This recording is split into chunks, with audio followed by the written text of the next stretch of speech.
Samajwadi party के मुखिया अखिलेश यादव चुनाव लड़ेंगे तो कहां से लड़ेंगे। कल अखिलेश यादव ने यह कहा था कि वो आजमगढ़, जिसके वो लोकसभा के नुमाइंदे भी हैं, तो उन्होंने यह कहा था कि आजमगढ़ की जनता से अनुमति लेंगे, उनकी राय लेंगे और फिर एक निर्णय करेंगे। लेकिन आज उनकी सीट को लेकर अटकलें और तेज हो गई हैं कि कहां वो अपने लिए एक सेफ सीट तलाशेंगे। हालांकि वो खुद कह रहे हैं जहां से भी लड़ूंगा जीतूंगा।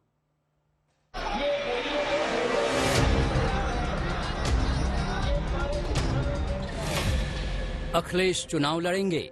मैं आजमगढ़ की जनता से कहूंगा और पार्टी जहां फैसला लेगी वहां लड़ूंगा। अखिलेश कहां से लड़ेंगे?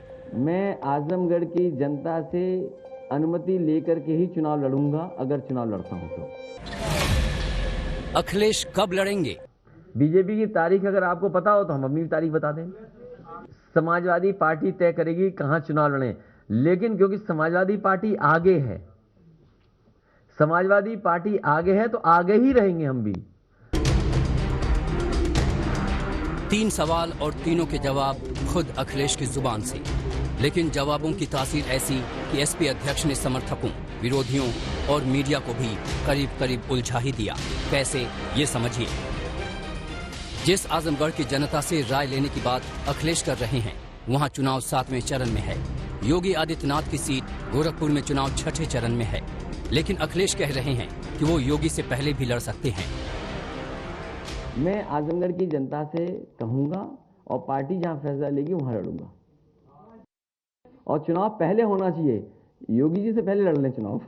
मैं आजमगढ़ की जनता से कहूंगा और पार्टी जहां फैसला लेगी वहां लड़ूंगा, और चुनाव पहले होना चाहिए, योगी जी से पहले लड़ लें चुनाव। यानी कल की सीधी सादी कहानी में नया मोड़ आ चुका है। मोड़ ये कि अखिलेश के नाम पर अब पश्चिमी यूपी की 3 सीटों की चर्चाएं तेज हो गई हैं। ये सीटें हैं मैनपुरी की सदर सीट, कन्नौज की छिबरा माऊ सीट, आजमगढ़ की गोपालपुर सीट। कहीं भी लड़ जाएंगे समाजवादी पार्टी जीत जाएगी, लेकिन सवाल ये है, ये लोग जाने वाले लोग हैं। ये स्टूल लेकर के रहे, पूरे अपने कार्यकाल 4.5 साल निकाल दिया। 4.5 साल अपमानित हो रहे डिप्टी सीएम, अपमानित हो रहे। अपमानित होने वालों का कोई जवाब नहीं देंगे। लेकिन अखिलेश आजमगढ़ जाएंगे या मैनपुरी या कहीं और, वो खुद अपनी रणनीति पर असमंजस बनाए हुए हैं। मैं आजमगढ़ की जनता से अनुमति लेकर के ही चुनाव लड़ूंगा, अगर चुनाव लड़ता हूं तो। नहीं, आजमगढ़ की जनता से अनुमति इसलिए लेनी पड़ेगी, वहां के लोगों ने मुझे जिताया है।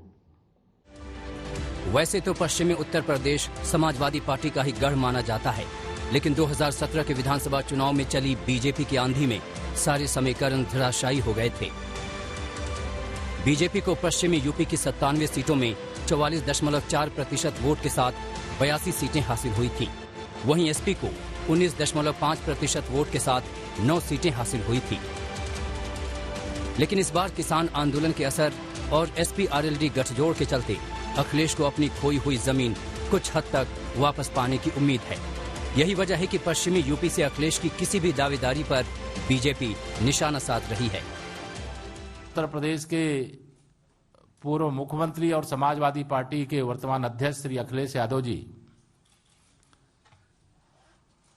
अपने परिवार में ही सफल नहीं है और प्रदेश के मुख्यमंत्री के रूप में भी असफल रहे हैं, सांसद के रूप में भी असफल हैं, और उनको इतना लंबा समय, भारतीय जनता पार्टी प्रत्याशियों की पहली सूची आई, हमारे माननीय मुख्यमंत्री जी का, मेरा भी नाम पहली सूची में आया, लेकिन अभी भी कहते थे कि हमने बड़ा विकास किया है। जो विकास योजनाएं आती थी उस पर स्टिकर चस्पा करने का काम कि हमने ये शुरू किया है, और कोई विकसित क्षेत्र उनके द्वारा जो विकास किया गया उस क्षेत्र से उनके अंदर चुनाव लड़ने की हिम्मत नहीं हो रही है। वैसे अखिलेश कहीं से भी लड़े, 403 सीटों की चुनावी बिसात में उनकी मौजूदगी कहीं से भी अहम होगी। अखिलेश का ये सीधा संदेश होगा यूपी की जनता को कि योगी आदित्यनाथ की सरकार और बीजेपी की नीतियों के खिलाफ लड़ाई में वो सबसे बड़े लड़ाका है। कुमार अभिषेक के साथ आज तक ब्यूरो।